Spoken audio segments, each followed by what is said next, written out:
Well, hello, and thank you for joining me for another Alex on Tech and iTWireTV interview. I'm joined today by Tobi Skovron, the CEO and co-founder of Creative Cubes, as well as George Garth, also a co-founder and the head of operations and tech. Welcome to the program. Thanks, Alex. Pleasure to be here. Thanks, great to have you. Yeah, great to have you both. Now, Tobi, people have obviously heard of workspace companies like Regis and the infamous WeWork, with the company's founding and controversies featured on Netflix. So what exactly does CreativeCubes.co offer and do, and why is it very different? Yeah, totally. So firstly, thanks for having George and I on the show today. Creative Cubes is really about Flex Office is almost our vehicle, but we are about delivering happiness at work. So at our spaces all over Melbourne at the moment, soon coming nationally, we have a team on site called the Happiness Team, which is our on-site concierge. And we feel like our happiness team really set us apart, in addition to the real estate aspects and the technology that we have as well. So any comments from you, George? Yeah, for sure. I mean, that's what we offer at the core is that community, that place to work from, to enhance your business, to enhance your brand, to do your thing, and be surrounded by like-minded people as well, and of course all the functional things that come with that as well. So what was the spark that turned Creative Cubes from an idea into what is now a growing business? Yeah, so for what it's worth, I spent nearly a decade living in the United States, and out of need for both my wife and myself, I needed to move out of the home and stop working from home, ultimately. My spare bedroom in Venice Beach, California was our North American headquarters.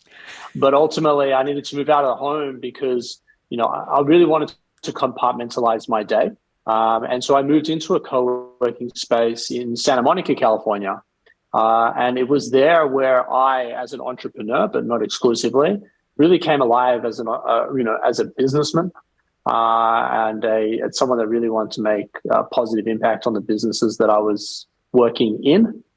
And so out of need to really compartmentalize life, moving into a co-working space in Santa Monica, I really started to come alive by surrounding myself with like-minded, go-getter kind of people.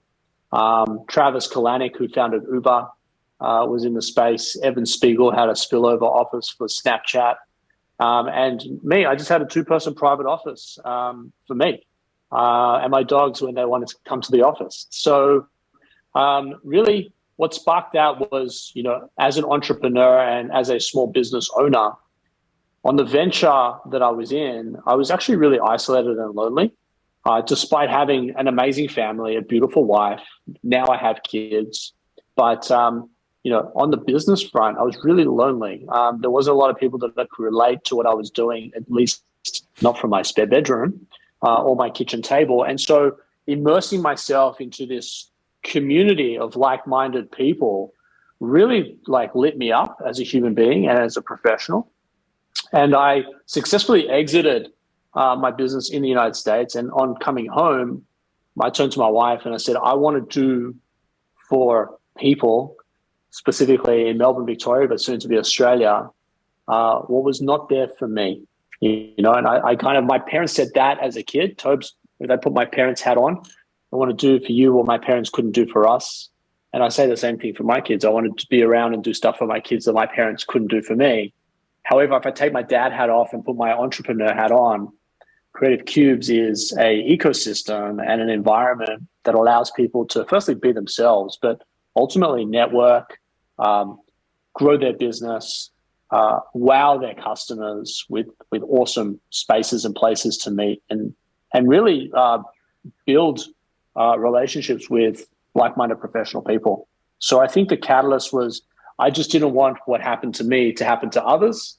And so fortunately, I was lucky enough to connect with George in the ideation phase, found that his skill set and knowledge complemented mine, meaning that I was strong in areas of not necessarily weakness, but he's definitely strong in areas of my weakness. And together we made a pretty awesome team. And there's others that are involved in the venture as well.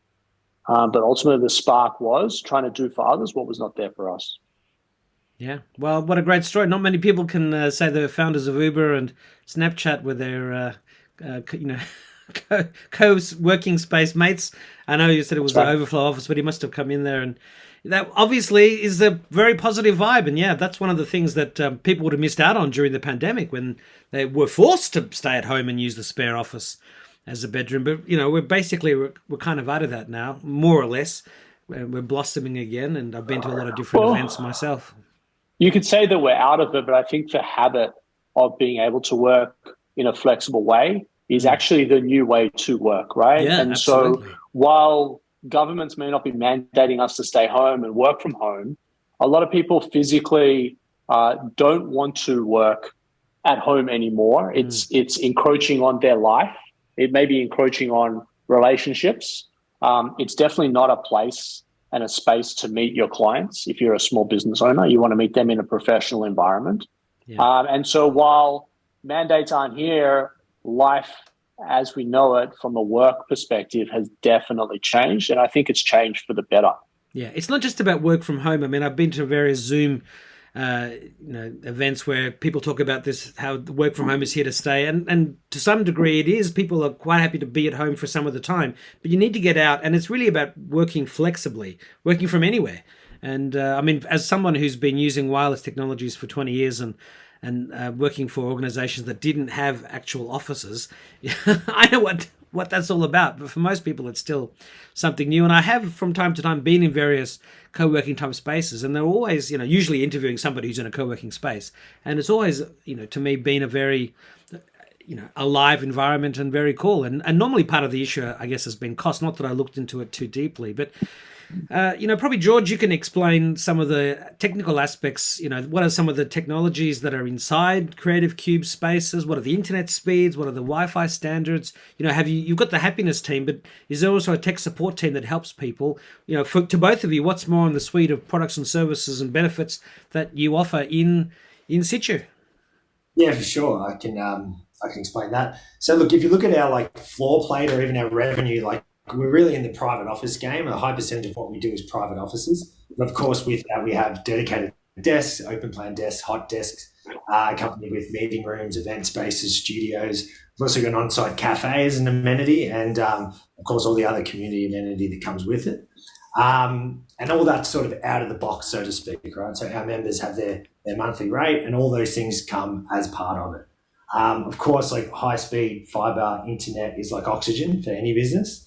And again, that's just part of what we deliver. And at each side, we have a primary line and a redundant line, just in case anything happens. But thankfully, nothing has to this point. We haven't had to use it.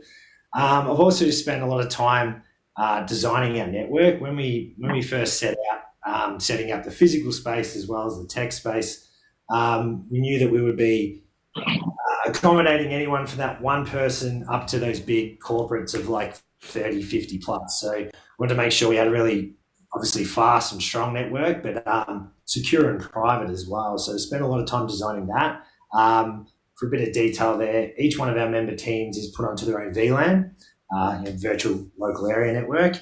And so just their team and just their team members are on that VLAN. So what it allows them to do is essentially replicate what they could do at an office by themselves, but we get a lot of members come in and they'll get rid of their switches and firewalls and all their networking equipment because our system can replicate all that for them. They can bring devices into the office, whether it's a printer or a storage device, wherever it may be, plug it into the Ethernet or just connect it to the Wi-Fi. And again, that's all just housed securely within their VLAN, just for their team. So we spent a lot of time designing that and building that. And so again, for us, that's just out of the box. We've also got our tech partner, CompNow, that provides us with a full-time resource every day for those high-level tech issues that any of our members or staff might come across. So yeah, you got the physical space, and obviously the technology platform goes hand in hand, and that's what all of our members enjoy as part of the out-of-the-box package. And I think it's important to highlight that we work with a lot of enterprise clients that have very specific networking or technology needs. More often than not, we can accommodate that at the flick of a switch. In some instances, we've also enabled a whole bunch of other things, not at the flick of a switch, but with some mild development to enable a lot of our members to bring their own, pipes into the community and run their own networks and so on and so forth. So what George and the team have created really has created a base and a platform for us to be able to do almost everything and anything. And I can tell you 100% of the customers that have come to us with a very detailed technology requirement have been an easy solve by the way George and the team have developed what we've got here at Creative Cubes. Yeah. Well, I mean, you just made a $5 million investment in IT to support enterprise companies that are using Creative Cubes to really be flexible with, as what we spoke about before, the reality of flexible working arrangements.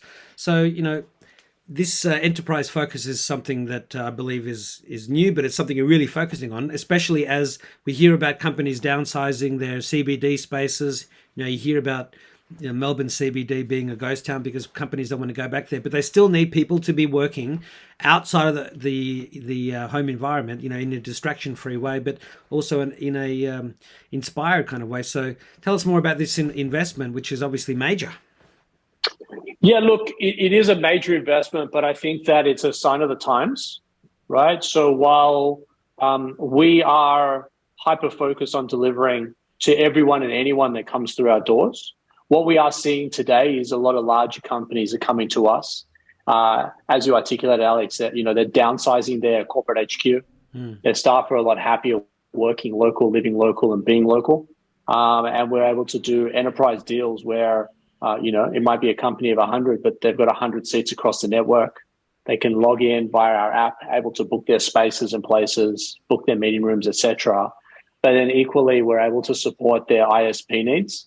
And their, all their technology requirements. We don't like to mention too many names, but some of the biggest companies, some of them are ASX listed, we're able to support all of them all the way down to ma and pa who just want to get out of the house and not work from home, and everyone in between. And so the reason why we've gone so heavy on our investment is because the type of customer that is coming to Creative Cubes today is very different in a post-pandemic world than it was to a pre-pandemic. We were sort of small startups to small medium. Now we're sort of small medium to large enterprise, and that large enterprise is taking up a significant amount more space. And so we have to be in a position to be able to serve and support them on the regular, which is why the investment is what it is. And to add to that, it's not just necessarily that those meetings and the workspace, the day-to-day work. Our event spaces as well. We spend a lot of time on getting right. We had a really cool event a couple of weeks ago. There was a live event in Melbourne, a live event in Sydney. It was actually the Lord Mayor of Sydney was speaking in Sydney, and the Lord Mayor of Melbourne in Melbourne. And so both those sites were hosting the local event with presentations and speakers, which was also being broadcast to the other city, and then vice versa when the others came on as well. So we spent a lot of time making sure we get the event space tech right as well to enable, obviously that two-way video conferencing as well as live streaming and everything else that comes with like those hybrid events that are quite common these days. Yeah, absolutely. Hybrid events are more common than ever. I mean, some companies like Apple are still doing virtual events because out of necessity, but even their last WWDC, they had people physically there. I mean, it's all going hybrid now. But you got to have it. You can't just have a backdrop like I have here. I mean, these are all real things. But when you're somebody big, you need a big space to point to things and to show off things. And you must also have a good investment in not just obviously the high levels of fiber bandwidth, but good cameras and good sound systems. Yeah, absolutely. So we start off, our primary line will be a 1 gigabit per second fiber optic line at each of our sites, and our redundant will be typically 500. For in our event spaces, big high definition 98-inch screen TVs. I don't remember the spec off the top of my head, but really high quality HD live streaming cameras.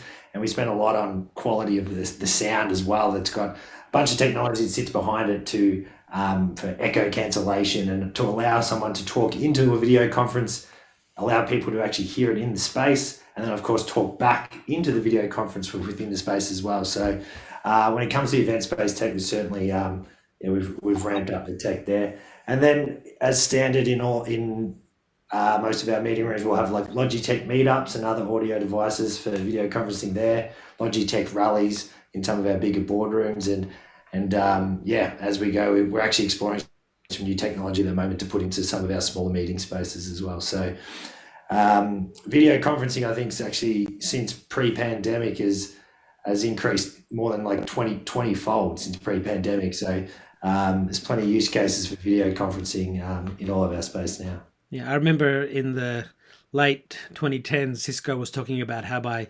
2023 or something, 90% of the internet will be video, but the pandemic digitally accelerated everything. And I mean, everything's video. We're on video right now. Yeah. I would say the pandemic accelerated a lot more than just digital, right? So, physical spaces for us, COVID, while was not comfortable, no one was happy, no one was taking great pride or pleasure in these lockdowns imposed upon us. COVID was an accelerant for the type of work and lifestyle that we had been developing pre-pandemic. And post-pandemic, the reason why we've made this significant investment, to your point earlier, Alex, is, the type of customer that never thought flex office and co-working or the local office would be able to deliver the stuff and the technology requirements and the space and the needs for their important enterprise, where in actual fact, because everyone was forced home, that sort of, dare I say, peacocking on Collins Street is almost, it's of no value to anyone. And what's really meaningful is where companies are able to not only send their staff home and to feel comfortable, but actually then offering them the ability to plug into somewhere where ultimately they don't have the setup that you have there, Alex, at their home, where it is literally a kitchen table. They can come and plug into something like this and still have that security and safety and all the technology at their fingertips in order to be able to deliver what they do for a living. And we can see from the background that you, Tobi, are in one of the Creative Cube's offices, and it looks very cool. It is. It's actually super addictive being here, honestly. Yeah, there's just always great energy. There's always great things going on. Sometimes we'll have events with hundreds of people in the cafe area. Sometimes it's a quieter day where you get to really sit down with that person you've constantly seen on the other side of the building. But it's exhilarating and addictive being in here. And George and I are very proud of what we've created. Yeah, absolutely. I mean, and also you've got a very people-focused culture underpinning it all, as you've kind of already described before. Well, a lot of people see us externally in the real estate business, or they come to us because they have office accommodation needs, i.e. I need a meeting room for the hour, the day, the week. I want a 2-person private office because I can't work at home. I want to put 5 people here, 10 people there, and 15 people somewhere else. But actually, the reason why people stay long-term here at Creative Cubes, and what I'm saying long-term, you can literally come for a day, you can come for an hour, but a lot of our members are sort of staying 12, 24, 36 months, is really around the culture aspect of what we've created. And a lot of that is neither George or my work. It's Sade Mazio, who's our chief of staff. It's the craft of her creativity. But really, at the end of the day, we aren't just selling office space and rooms to work. We are selling a network. We are selling an environment where people can come and do their best work and actually ultimately surprise themselves at how well they can exceed their own expectations by plugging in here and doing their thing. So culture is a huge thing. Otherwise, it's just 4 walls, and it's not very exciting, to be honest. Yeah. Now, I see from your site that you've got several locations around Melbourne, and it says on your site you're opening a Sydney office in the very near future. So are there any updates around that? And I also saw on LinkedIn that you're doing something with Shaq. So I don't know if that's the right time to talk about it, but tell us about your Sydney and Australia expansion plans coming soon. We can absolutely talk about Shaq, because that's locked and loaded. Sydney, George and I are both working on separate deals. George is working in collaboration with the City of Sydney on something which will be announced in time. And I am working with a bunch of national landlords that have spaces all over. including Queensland. George and I are on a flight on Friday to Queensland to look at some stuff up there. So our vision is that we want to be the best. We want to be the best at what we do. In terms of scaling, we want to be able to do that because we are having positive impact on the neighborhoods and the communities that we're in today.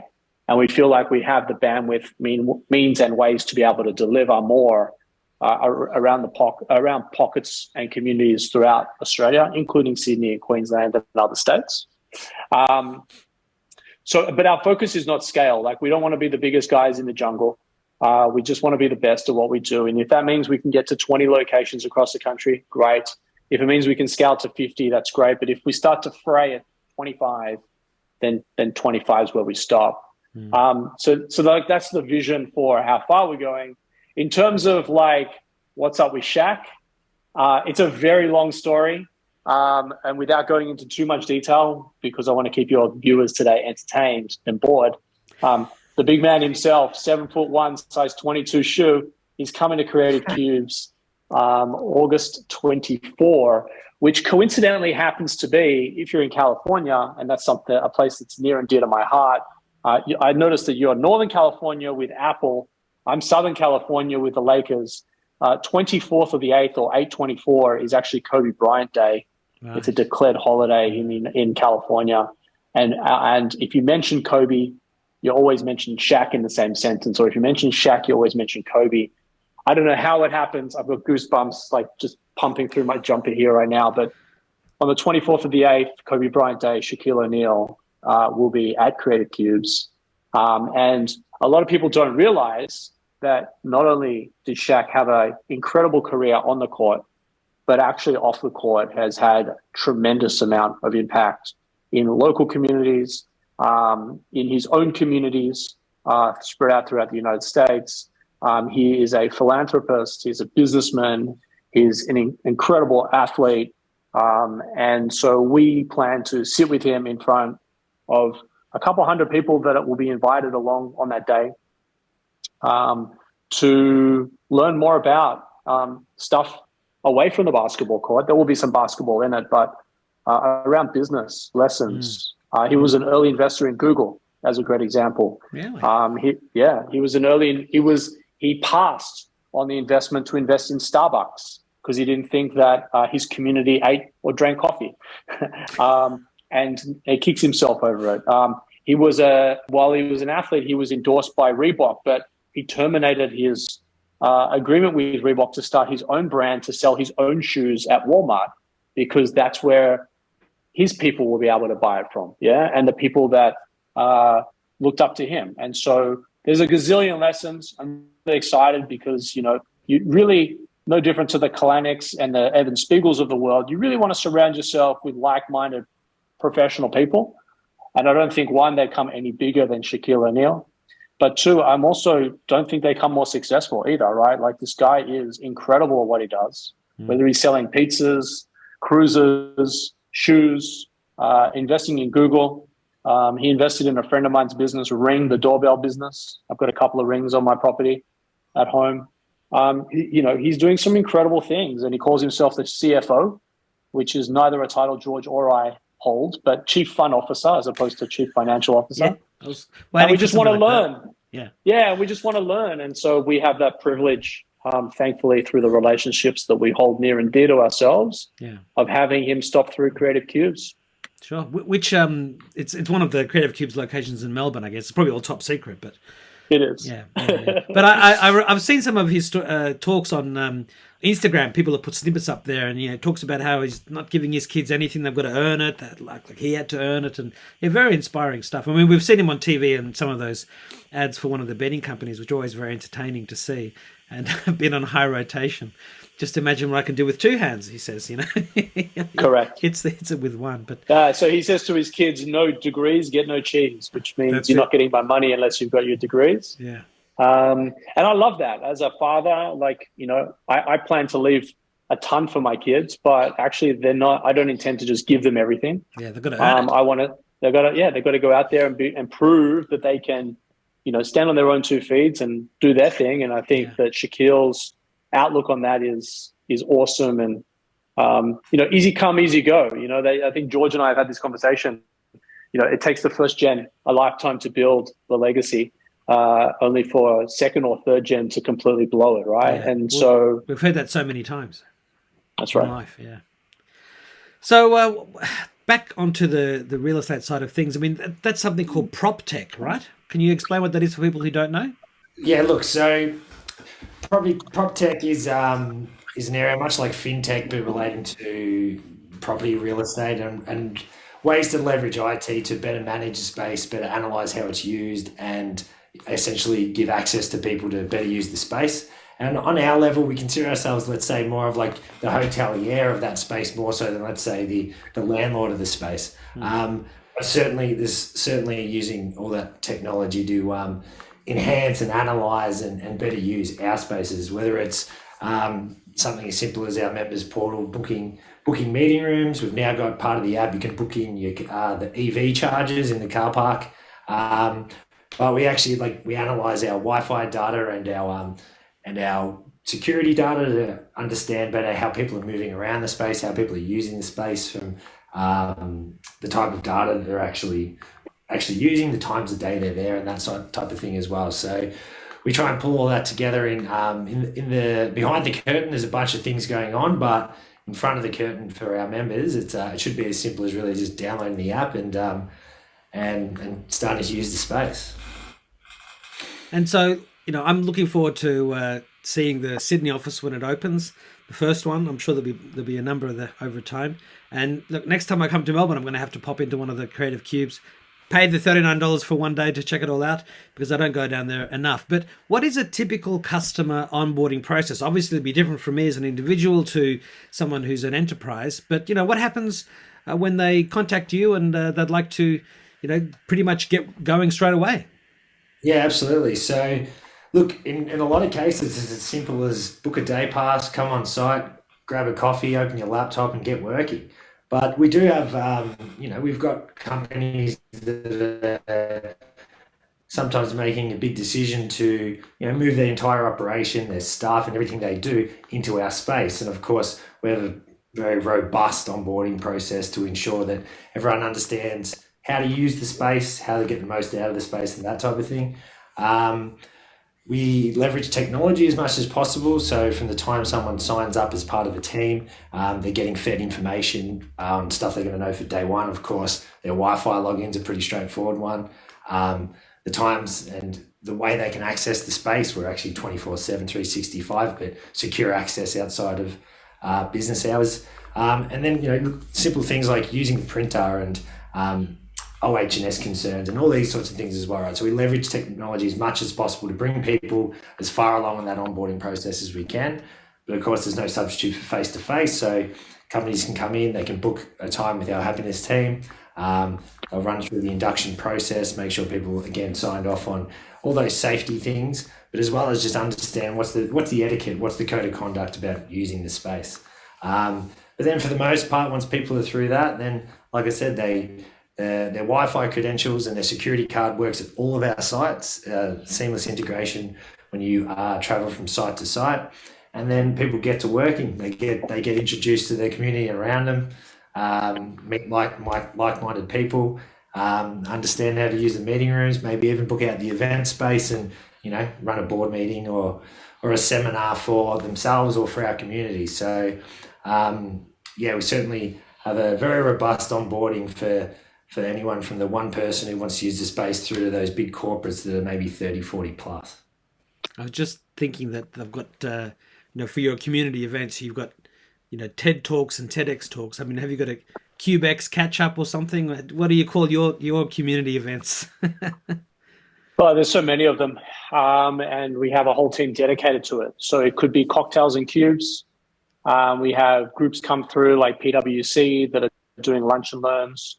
We have, women-led leadership businesses that come through, such as Together Apart, that also doing some incredible stuff. We could have we did whiskey nights. We have a lot of alcohol companies inside Creative Cubes, from Moet Hennessy to Campari to Fireball to Sullivan Cove. There's a lot of different. There's distributors like Hairy Dog. They've got a whole gamut of beverages on offer. So a lot of those events sort of get a lot of people together. Friday nights or Friday afternoons are wine downs, literally with wine. So there's a gazillion different things that are happening across all properties on the regular.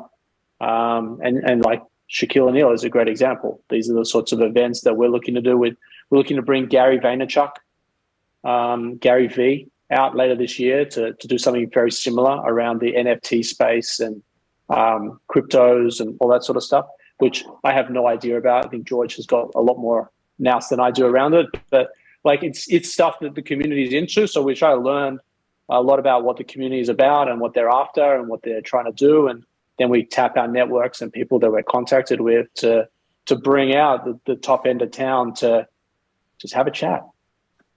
So what is the pricing? Obviously it would change over time, but for day pass, for a month, and then what might an enterprise have to pay depending, I guess, on the number of people they want to have coming through the system? Yeah, I think you make a great call out there, Alex. We've got our sort of, like, dare I say, our standard pricing. However, a lot of that ebbs and flows with how long do you want to be here, how many people you're coming with, what type of product you need, i.e. I need a one-person office or a 10-person office or a 6-person office. I want to be here in a 4-person office on a 12-month contract. I want to be here. We've got KFC literally behind this wall here in a private office with 15 people. They signed up for 3 years. They've signed for another 3 years. We have New Era, who started off with 17. They've now got 4 different offices with us. 17 people. They've now got 4 different offices with us in South Melbourne. Gammy Chicken and Beer started with 1 office. They've got 4 offices. And then there's just the single person that just, hey, I just don't want to work from home. I just want to have a little desk somewhere where I'm surrounded. I want to be able to stand that desk. I want to have great Wi-Fi because I'm a videographer, as an example. And so all these things vary, but I think, like, generally speaking, $39 for a day pass, a month to just have access to the space with no assigned seating, hot desk business is $350. If you want a dedicated desk, it's around $700. And if you want a private office, they start somewhere between $1,100 and they come down to as low as $900, depending on time, how many people, so on and so forth. But really, it's about trying to, at all times, serve our member, right? And if we serve our member to the best of our ability, then everything else just falls into place. We work with tons of people with tons of different budgets, all size businesses from, like I said, sole traders all the way up to some of the biggest companies on the planet, and everyone in between. And so what we do is we try to deliver something that works for all of our members at scale, because but we also have a technology platform that, with a couple of button pushes can sort of support a whole bunch of different needs at the same time. So, and it's probably worth double tapping on something there for your viewers that you might think, $700 a desk or $1,000 a desk. Like, if you just stack that straight up against, let's say you're going to take your own lease, some people often come to us and say, I can go get my own lease for, this number, and it doesn't seem the same. But the fair comparison would be to say, well, first of the amount of money people normally spend on a fit out or a 6-month bond to find that lease, putting in place all the security and the Wi-Fi and the tech, a receptionist at the front desk. And then, of course, we've got all the things that come with the space, like the community kitchen, obviously, like well-maintained bathrooms and that type of thing, the community breakout areas, the meeting rooms, and, of course, the ability to scale up or down. So if you need to add 3 people, take away 5 people, you don't have a fixed floor plate, right? You can add seats, take away seats, all the furniture's there, all the tech's there, and all those sorts of things. So I used to run my family business. I was general manager there for 10 years, and one of the big things that used to frustrate me was, on one side, I'm trying to deal with a CEO about a new deal. On the other side, I'm worrying about, like, the front door or the bathroom amenity and that sort of thing. And so I think once you stack up all those things and look at your ability to bring your team in, be part of a type of community and a beautiful fit out and those sorts of things, and all the tech, security and the happiness team, it quickly, that price quickly stacks up and far exceeds what you can get out of your own for most people. Yeah, and I think there's actually another like double click there, George. I know you double clicked on my double click. Now I'm clicking back on yours. But I think like one of the things that was a big like shining light for me when we first started this was, some of these smaller businesses, they might have their own floor in a building, or half a floor, or a small suite, or whatever the case may be. It doesn't matter. Inside that business, you're all eating your own dog food, dare I say. Excuse me, I come from the pet industry. I spent 15 years in pet products.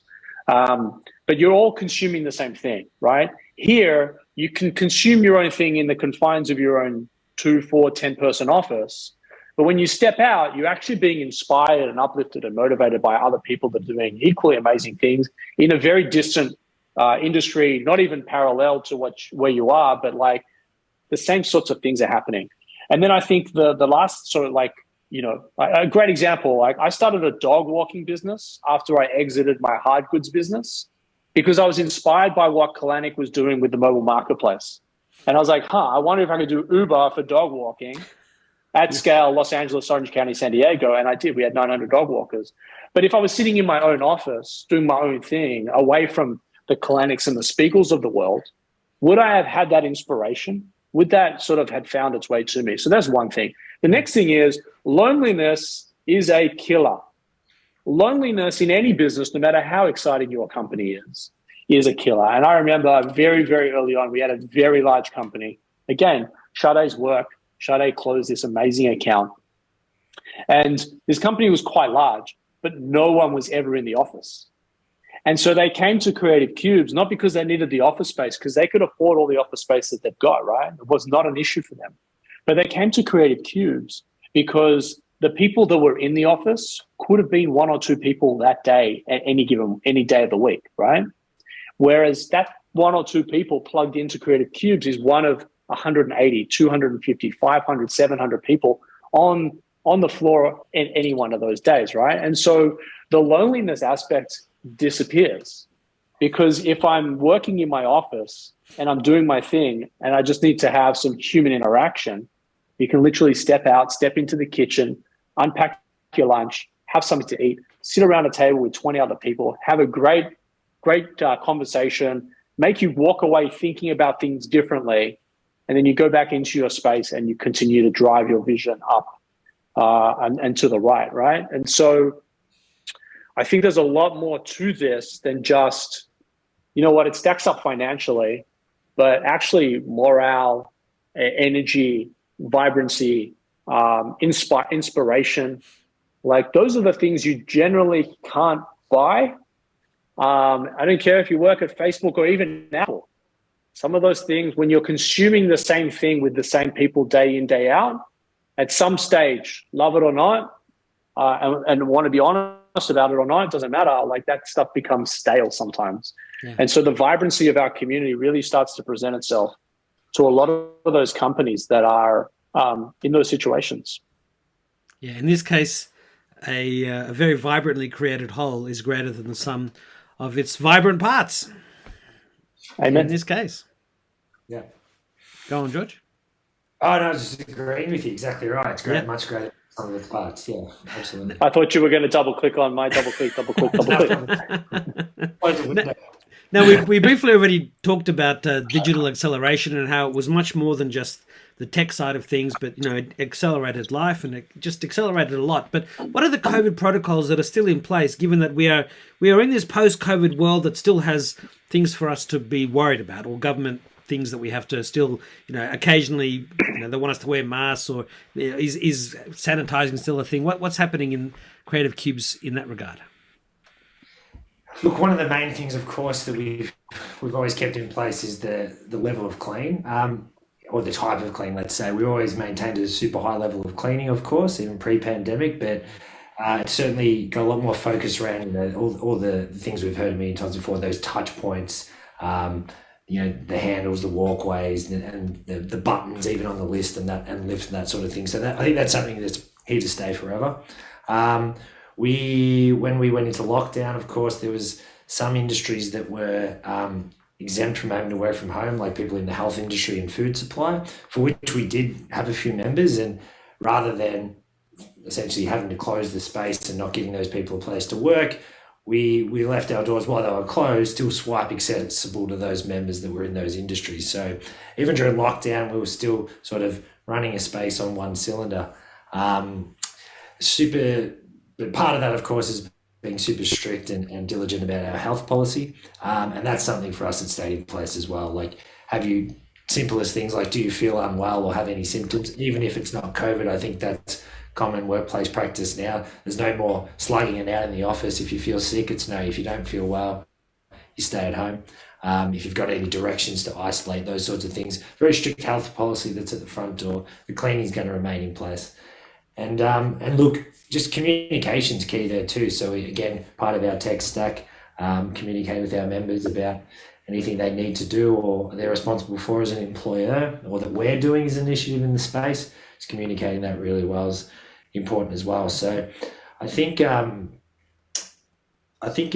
July, just going through it, there's been a little bit more concern about COVID and that sort of thing. But I think for the most part, those behaviours have been embedded into certainly our community about how to use the space, be safe yourself, and make others feel safe. Now, besides continued growth and having more amazing speakers like Shaq coming, how do you see the next couple of years evolving for Creative Cubes? And then how do you both see the industry in the 2030s, say in a decade's time, when virtual reality, augmented reality, extended reality glasses, and the metaverse should be as commonplace as smartphones and tablets are today? How will this affect the co-working and just the industry in general? Yeah, so I'll leave the metaverse for George. It's one of his favorite topics. In terms of what we're doing, I think we a couple of our shareholders sit in some pretty large organizations. Lawrence Goldstone, as an example, is the head of Future of Work. They have terabytes of data at PwC on the future of work and what that looks like, whether it's augmented reality, AR, VR, etc. We also have Don Price, who's a work futurist. He sits at Atlassian as a shareholder here at Creative Cubes. And so those two guys are constantly in my ear and my leadership team's ear around ways we can further develop what we're doing to evolve with. That said, as it stands right now, Flex Office sits at around sub 3% of total net lettable area here in Australia. Over the next decade, they expect that will climb to around 30%. So 3 to 30%. We've got a lot of work to do, right? What we have proven, both not only pre-pandemic, but actually during pandemic and then on the backside of it, is that we have spaces that people are doing their best work in. We are hyper-focused on delivering the best experiences, whether that's AR, VR into the future, we'll be there. We have a team that is hyper-focused on challenging what we do at every junction. Every new building that we bring on a new building 2 weeks, 3 weeks time. That will be scrutinized the day we open the doors, will be scrutinized for what could we have done better? What's a trend? What's emerging? What's happening? So we're never sort of like, dare I say, farming. We're always out there hunting.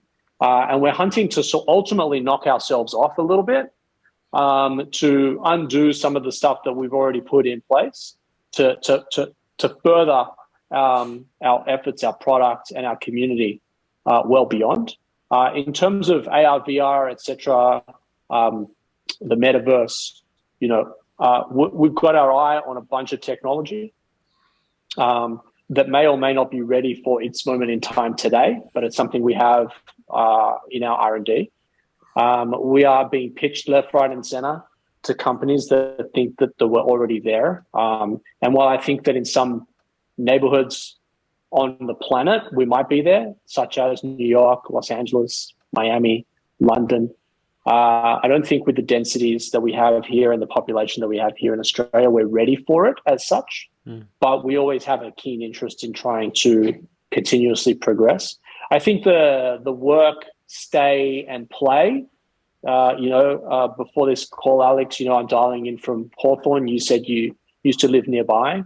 If I look at the community that works from Hawthorne, they're all kind of riding in, walking in, jogging in. On some days when it's raining, potentially even swimming in.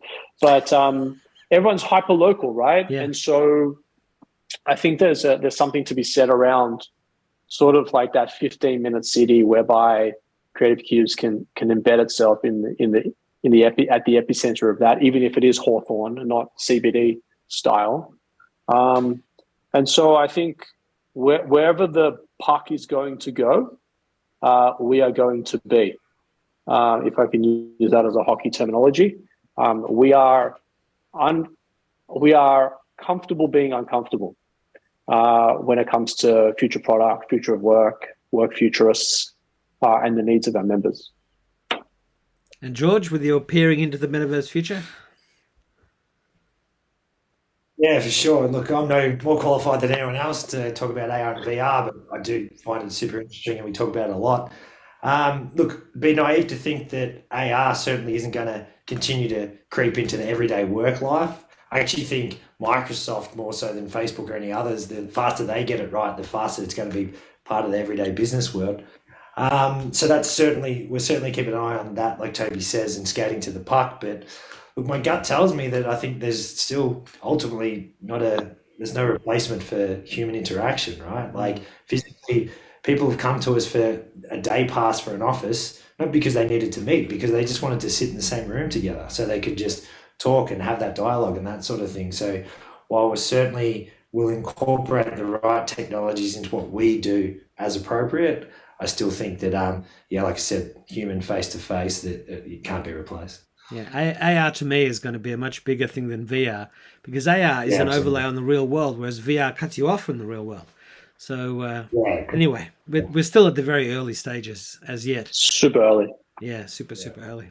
So as we get towards the end of the interview, I mean, Tobi, you've told me a bit about your own, work history.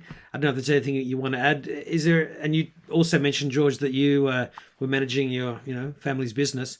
But unless there's something you want to add there, what's a memory you can share, both of your first computer? Did you? Yeah, sure. I was thinking about this the other day. So I remember a friend of mine got the original Mac, and we got a Windows computer. I remember on his Mac, there's a game called Shuffle Puck Cafe, but on my computer at home, no games. So all I had to do was play around with Excel. So I spent a lot of time building footy tipping competitions and horse racing predictors in Excel. Misspent youth, maybe, but It taught you how to make the right bets later in life, though, with Creative Cube, right? Exactly right. And so now, I think one of my strengths is probably financial modeling, and that was not having any computer games on my original computer, probably back in 1991 or 2 or something like that. Yeah. So I'm the opposite extreme to George. I'm really around brand, mission, and vision, while George is more data room, science, etc. Spreadsheets. As an entrepreneur, I'm somewhat allergic, and I'm very thankful for George because it allows me to continue to do what I do best while he makes sure that we have enough money to be able to do what we do. Yeah. But my first experience was an Apple IIe. Yeah. That was my first experience. And then my dad got me a Pentium 1. I remember those. Pentium 386, which I think came before Pentium 1. And unlike George, Paint was my favorite app. And maybe that's because I love brands. I love the aesthetic. I love the, creativity of it. And I'm just thankful that my Paint and George's Excel sheets kind of merged together to make us what we are today here at Creative Cubes. Just for historical accuracy, there was the 8086, the 286, and the 386, and the 486, and Pentium was because Intel didn't want its competitors calling their devices a 586, which is what the people would have thought. So maybe that was the brand name, or maybe just misremembering the chips. But yes, they were early days, and I got my. I remember having a 386. Yeah. Well, that was before the Pentium. But the Apple II was. I remember by the time the Apple II was in my school when I was in year 3 in 1983, I'd already been using computers for 5 years because Dad bought a a thing called an Exidy Sorcerer from Dick Smith in 1979 when I was 4.5.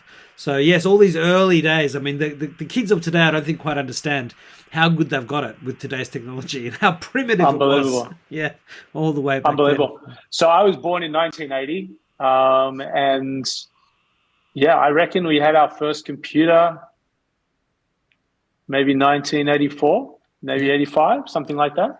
Yeah. Well, Apple IIes, for example, was still definitely used in schools. I mean, after that, they upgraded to the Apple IIgs, the graphics and sound. And there was also something called the Apple III, but that never really took off. The Mac sort of took off after that.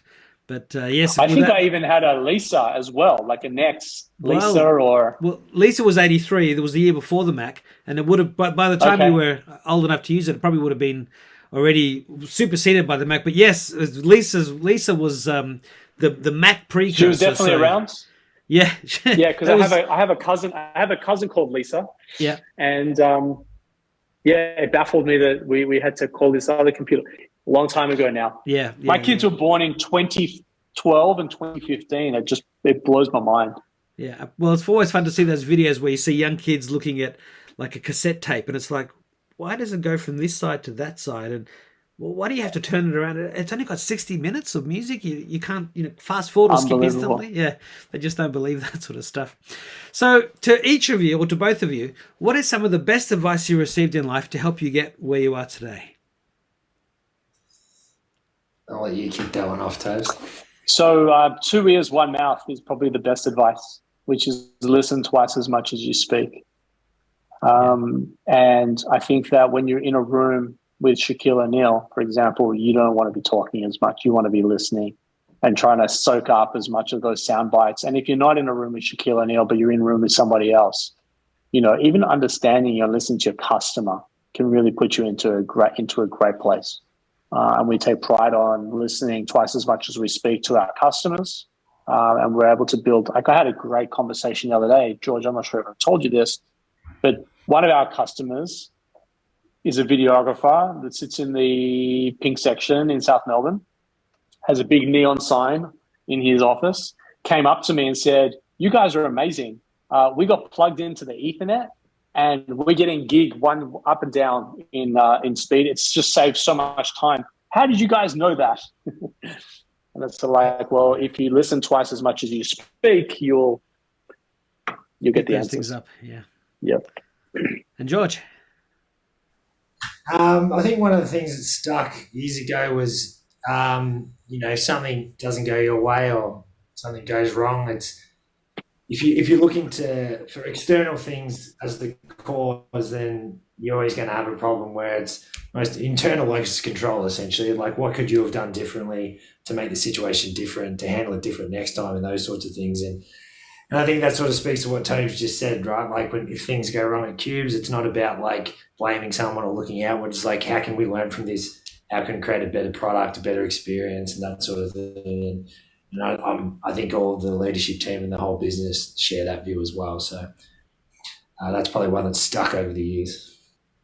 Yeah, both very astute and insightful. So what is your final message to iTWire viewers and readers, to everyone watching, and to your current and future customers and partners? There's so much. The one thing is, I think you need to be passionate about what you're doing. Because more often than not, we live in some really dark times, where you're either being governed or alternatively your product is not getting its traction and you've got to go back to the drawing board and figure it out. And, and there's more downs than ups. You only have to be right once, which will hopefully cover all of the downs. But I think you need to be really passionate about what you do, because if you don't have passion during those dark times, it's not a great place to be. But both George and I have been in the pandemic. We've stayed 100% dialed into our mission and our vision. We've had relentless belief in what we're doing. Like I said to you earlier in the program, COVID was an accelerant or an accelerator of the future of work where we were already playing. And so we were very lucky that we had each other, but more importantly, the vision for what we created. We were all very, very much subscribed. And so if you're not passionate about what you're doing, you should go find something you're really passionate about. We're not here for a long time, as dark and gloomy as that sounds, but we are. You should be here for a good time. And you should spend your days doing stuff that you love with people that you love, and be surrounded by people that have really meaningful and purpose in your life. So that's from my perspective. George? You sort of stole my thunder a little bit because I was going to say something. There's actually, to that point, there's a big mural at our South Melbourne site that says, "Will it be easy? No, but will it be worth it? Yes." And I think that's certainly something that's stuck over the last few years in the pandemic. And I was having this conversation with my girlfriend yesterday, actually, right? Like about people who might start a business and find it hard and sort of falls away. But the thing is, like for anyone, right, starting a business or doing anything, it's always going to be hard work, right? And so, again, you stole my thunder, Tobes. Like I've been lucky to have the people around me that I love going to work with, a business that I'm passionate about and love seeing be successful. So any hard work, doesn't seem that hard, or certainly seems worth it when you see the results. Absolutely. Well, it's been a pleasure speaking with you both. Tobi Skovron, co-founder and CEO of Creative Cubes, and George Garth, also co-founder but operations and tech head. And clearly it's something that it's an idea whose time has come, and I very much look forward to being able to visit Creative Cubes in Sydney soon. And next time I'm in Melbourne, I've got to come down and meet you guys in person. So thank you for taking the time, and I look forward to talking again soon. Well, equally appreciate it, Alex. Thank you so much. Yeah, thank you, Alex. Appreciate it. I'll see you next time. Bye-bye. Cheers.